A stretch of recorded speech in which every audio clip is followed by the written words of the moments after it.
Good morning, everyone, and welcome to your morning briefing for Thursday, December 4th, 2025. This is Robert. Jared and I will be standing in for Mike today. So let's get started with the domestic sit rep. According to people familiar with the matter, FBI leadership is pressuring FBI counterterrorism investigators to open a formal investigation into Democratic lawmakers, including Senators Alyssa Slotkin and Mark Kelly, who released that video a couple of weeks ago urging military personnel and federal employees to refuse, quote, illegal orders. One of these sources said that the FBI leadership asked the Washington field office to also open what's called an enterprise investigation into these lawmakers. According to the DOJ, this type of investigation is usually reserved for the most serious, quote, the most serious criminal and national security threats to the public. However, the sources that are familiar with this ongoing effort said that the final decision to launch this investigation has not been made yet.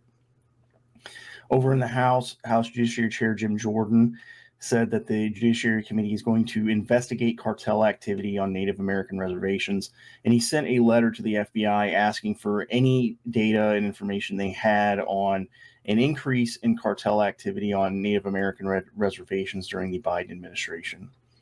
And the U.S. Department of Agriculture Secretary Brooke Rollins yesterday said that the Trump administration is planning to stop supplemental nutrition assistance program funding to Democrat-controlled states unless those states can provide detailed information on who's actually receiving SNAP within their states. And she said that the USDA is going to begin curtailing those federal funds starting next week. Moving over to the domestic side, LA County, the Los Angeles County Board of Supervisors voted 4-0 to ban face coverings for local, state, and federal law enforcement officers that are operating in Los Angeles County. They do have to vote on this ordinance again on the 9th of December, and the ban will not actually take effect until January 2026. I do not imagine that federal law enforcement agents, including ICE and Customs and Border Protection, are going to abide by this ban. And if the LA County attempts to enforce it, I think this is likely to end in a lawsuit. That the Trump administration has been pretty successful with these lawsuits, especially at the circuit level and emergency shadow docket suits with the Supreme Court. And then finally, the Wisconsin Supreme Court ordered that 2-3 judge panels from the state courts should have to take up lawsuits from some voting rights groups that are arguing to overturn Wisconsin's congressional map. They say that it unfairly favors Republicans. Right now, out of the 8 seats that Wisconsin has, 6 of them are held by Republicans. A conservative law firm yesterday called Wisconsin Institute for Liberty and Law filed motions to intervene in this decision. They're arguing that the lawsuits should be dismissed because the elections are less than a year away. I think that this lawsuit is likely to be appealed to the state Supreme Court. And if it is allowed to move forward, if the map is allowed to be changed, it's possible it can move up to the federal Supreme Court. And what's called the Purcell principle, I think, is likely to play a role here. And that's the legal doctrine that courts are not supposed to intervene in cases related to elections when they are close to those elections. So I'm keeping an eye on how this lawsuit moves forward. I think right now it's unlikely to affect the 2026 election, but it could if it is allowed to move forward.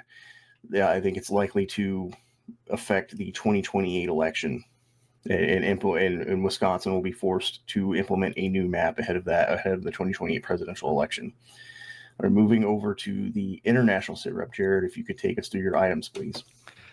Absolutely. We're going to start off here in the United States. The U.S. raised the bounty of one of the leaders of Trinidad and sanctioned 11 more entities affiliated with that gang just yesterday.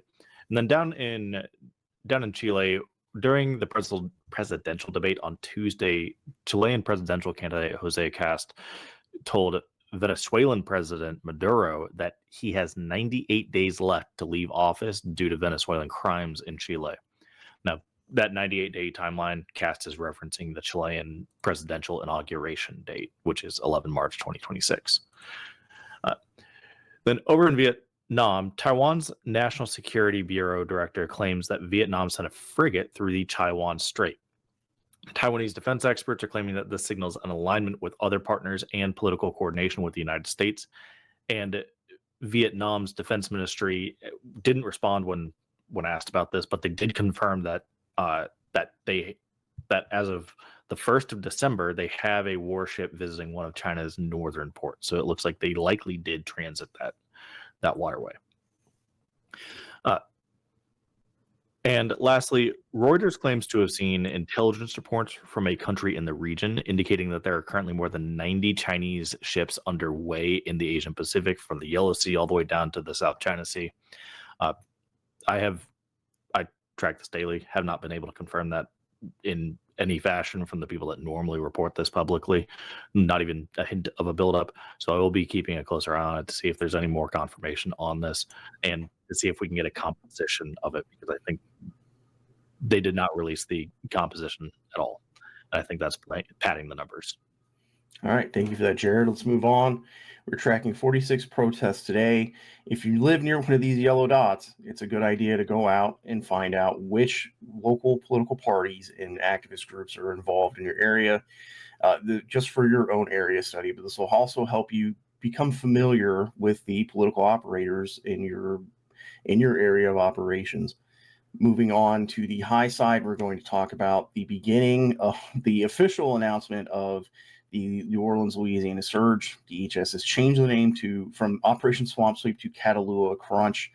The Minneapolis surge is also underway, and a far-left collective called Crime Think released a guide for resisting these federal surges that are based on tactics, techniques, and procedures used by Chicago area activists. And if you'd like to get access to the high side, you can go to forwardobserver.com/trial to get a 7-day free trial, where you will get access to the second half of the show, where we go more in depth into the happenings in the United States, and you also get access to our questions and answer session. Jared, take us to the high side, please.